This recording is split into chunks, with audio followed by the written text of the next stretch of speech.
Siento que como todo el partido es un partido fuerte, yo personalmente no minimizo a ningún equipo. Es verdad. Ningún equipo para mí es un equipo flojo, no. Para mí todos los equipos son buenos, entonces se tiene que entrar con disciplina para ganar el partido.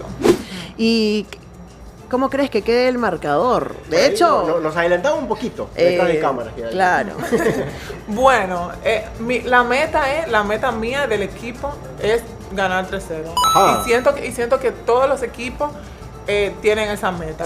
Ahora, si te pregunto también por el rival, por allí, ¿qué jugadora, qué voleibolista te jala más el ojo? En Círculo, ¿a quién tú consideras que es la voleibolista estandarte o con quien hay que tener cuidado en el equipo rival? Bueno, no me sé su nombre exactamente, me disculpan, pero ella tiene el pelito rosa. Siento que el último Eugenia partido... Nosach, Argentina. El último partido fue la máxima anotadora.